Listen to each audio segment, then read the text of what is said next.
Assalamualaikum warahmatullahi wabarakatuh. Perkenalkan, nama saya Qanita Khairunisa, NIM 062. Di sini saya akan mengerjakan tugas mata kuliah Teori Ekonomi Mikro, tugas perusahaan monopoli. Soalnya adalah PT Perusahaan Gas Negara (TPK) atau PGAS sebagai satu-satunya penyedia liquefied petroleum gas atau LPG di Indonesia pernah mengalami kerugian sebesar 3,81 triliun pada 2020 akibat sengketa pajak pertambahan nilai. Berdasarkan kondisi yang ada ini, gambarkan grafik keseimbangan perusahaan. Pertama, siapkan diagram kartesiusnya, lalu sumbu X akan mewakili kuantiti, lalu sumbu Y akan mewakili price, revenue, dan cost. Pertama-tama kita gambar terlebih dahulu kurva permintaan perusahaannya. Jika di pasar monopoli, kurva permintaan perusahaannya cenderung berbentuk inelastis karena pada perusahaan monopoli hanya ada sedikit produsen dan tidak terlalu banyak pesaing. Ini adalah kurva AR dan ini adalah kurva MR, yaitu setengah dari kurva AR. Nah, keseimbangan perusahaan gas terjadi ketika MC sama dengan MR. Ini adalah kurva MC. Titik keseimbangan kurva MC dan MR adalah pada titik ini.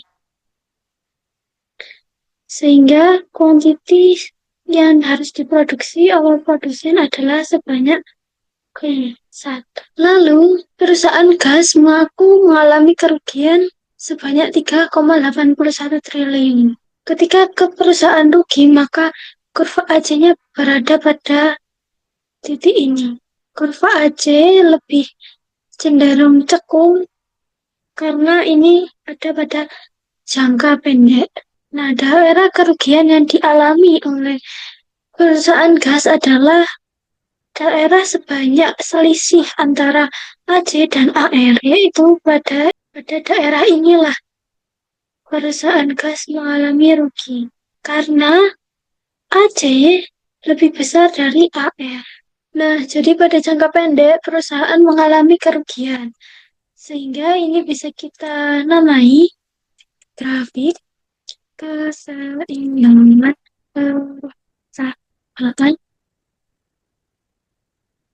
gas negara jangka pendek. Nah, namun realitanya perusahaan monopoli tidak mungkin mengalami rugi karena dia adalah perusahaan satu-satunya yang menguasai pasar. Jadi, meskipun dalam jangka pendek perusahaan mengalami rugi, namun dalam jangka panjang perusahaan akan mengalami laba supernormal. Kita lihat di dalam grafiknya. Sudah kita buat grafik kartesiusnya.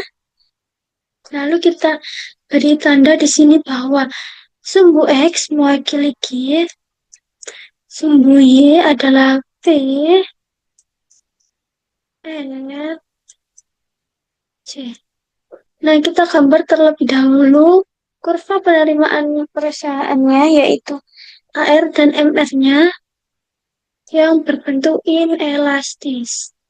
Ini adalah kurva AR dan ini adalah kurva MR-nya, yaitu setengah dari kurva AR.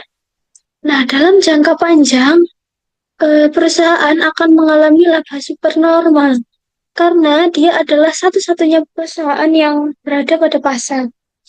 Sehingga jika digambarkan, kurva marginal cost-nya, keseimbangan perusahaannya adalah seperti ini.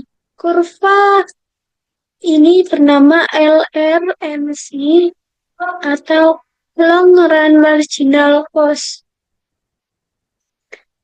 Kurvanya berbentuk landai, lebih landai daripada jangka pendek. Disinilah terjadi titik keseimbangan perusahaan.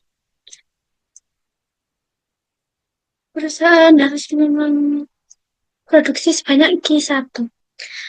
Lalu bagaimana bentuk kurva AC-nya?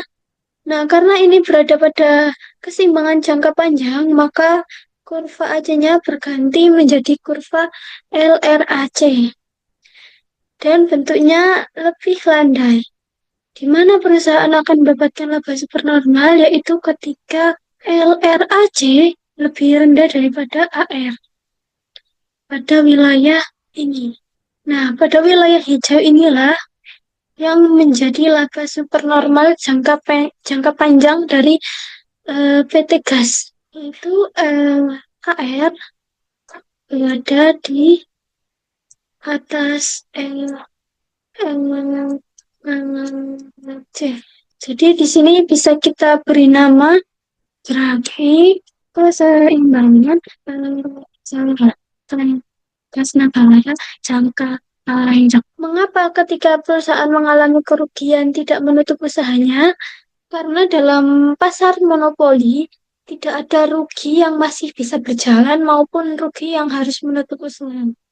Karena suatu perusahaan tidak mungkin keluar pasar karena sudah menginvestasikan begitu banyak modal dan tenaga kerja yang sangat banyak. Dan karena perusahaan gas ini adalah satu-satunya perusahaan yang ada di Indonesia sebagai penyuplai gas. Jadi, tidak mungkin jika PT Gas ini mengalami kerugian untuk menutup usahanya. Meskipun pernah mengalami kerugian, tetapi dia tidak akan menutup usahanya dan dalam jangka panjang akan mendapatkan laba yang super. Sekian jawaban dari saya, kurang lebihnya saya mohon maaf. Wassalamualaikum warahmatullahi wabarakatuh.